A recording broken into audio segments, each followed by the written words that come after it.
Jaringan internet sekarang menjadi salah satu faktor pendukung kegiatan ataupun aktivitas yang dilakukan oleh masyarakat. Contohnya seperti banyak orang yang melakukan live streaming untuk menjual produk-produknya, ataupun melakukan konten-konten yang kreatif untuk mendapatkan penghasilan. Setiap orang yang terhubung dengan yang namanya jaringan internet tentunya memiliki media sosial, di mana sekarang bukan hanya kaum anak muda yang memiliki media sosial, tetapi juga kaum-kaum orang dewasa.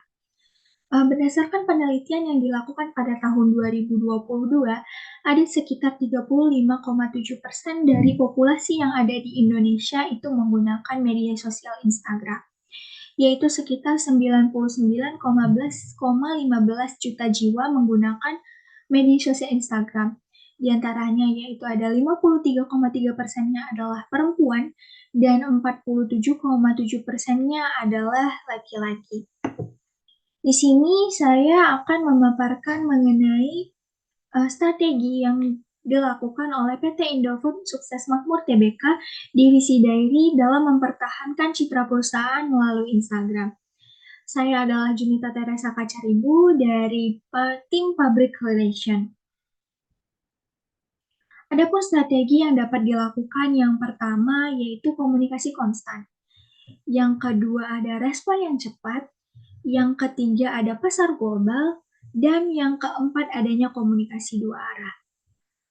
Di mana strategi yang pertama yaitu komunikasi yang dilakukan secara konstan.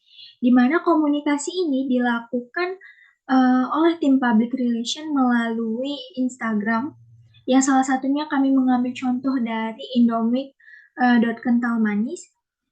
Kami melakukannya dengan mengupload 23-25 konten dalam per bulannya, di mana konten-konten ini akan dikemas ataupun dilakukan penguploadan sesering mungkin.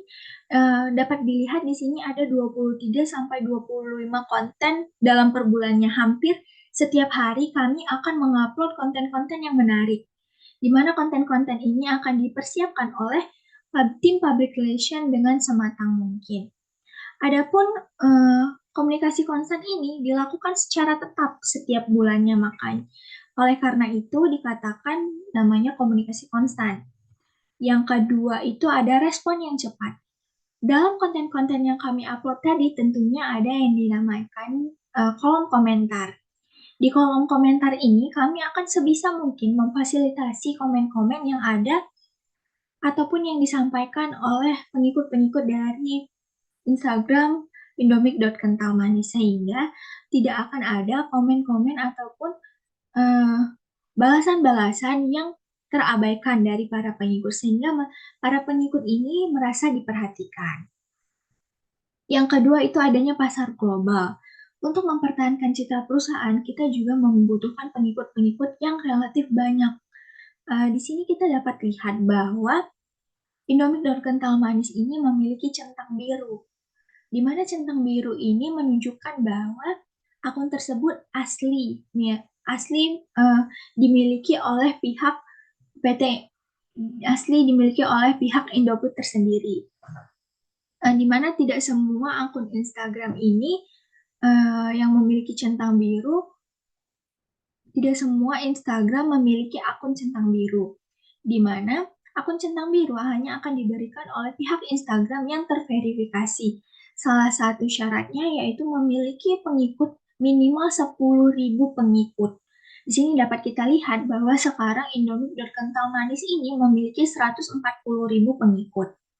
Untuk mempertahankan pengikut-pengikut ini ataupun menambah pengikut yang ada, kita dapat melakukan dengan penguploadan konten-konten yang menarik, kreatif, ataupun mengikuti tren masa kini, sehingga dapat menarik perhatian publik terhadap akun Instagram tersebut. Selanjutnya yaitu ada komunikasi dua arah. Komunikasi dua arah ini dapat dilakukan melalui DM atau direct message ataupun dari kolom komentar, di mana nanti komunikasi dua arah ini sangat bermanfaat bagi kami selaku tim public relation dan selaku pengikut, karena adanya feedback dari kedua pengguna Instagram tersebut. Selanjutnya ada pun benefit yang didapatkan ketika menggunakan Instagram untuk mempertahankan citra perusahaan. Yang pertama itu tentunya jangkauan lebih luas. Di mana jangkauan lebih luas itu karena sesuai dengan paparan yang saya paparkan tadi di awal, bahwa hampir setengah bagian masyarakat Indonesia itu menggunakan yang namanya Instagram.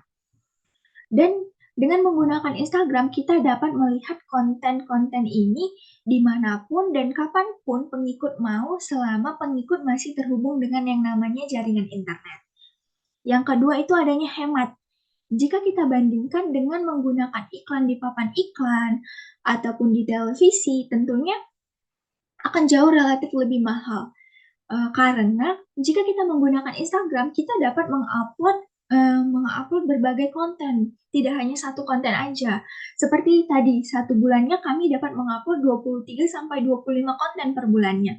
Sedangkan jika kita menggunakan televisi dan papan iklan, kita hanya dapat menggunakan mengupload satu video ataupun satu konten, yang mana biaya yang akan dikeluarkan juga jauh lebih mahal jika menggunakan televisi ataupun papan iklan. Sedangkan kalau menggunakan Instagram, tentunya ketika kita punya kuota dan punya ide, kita bisa dapat melakukan ataupun mengupload konten-konten yang menarik.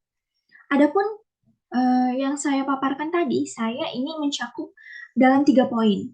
Yang pertama, komunikasi yang dilakukan secara publik itu sangat berpengaruh terhadap citra perusahaan.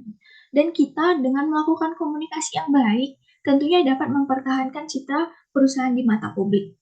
Yang kedua, komunikasi yang baik itu dapat diperoleh dari pandangan publik bahwa kita melakukan komunikasi walaupun tidak secara langsung tetapi fast respon. Sehingga publik merasa diperhatikan dengan adanya komunikasi dua arah ini. Yang ketiga, menggunakan media sosial itu sebagai sarana untuk mempertahankan citra perusahaan dapat menghemat budget ataupun pengeluaran perusahaan untuk mempertahankan citra perusahaan ini. Selain kita dapat mempertahankan citra perusahaan, kita juga dapat menghemat budget kita untuk melakukan iklan-iklan. Saya dari tim Public Relation PT Indofood Sukses Makmur Tbk dari divisi Dairy turut undur diri apabila ada kesalahan kata ataupun penyampaian yang kurang berkenan. Saya mohon maaf. Terima kasih.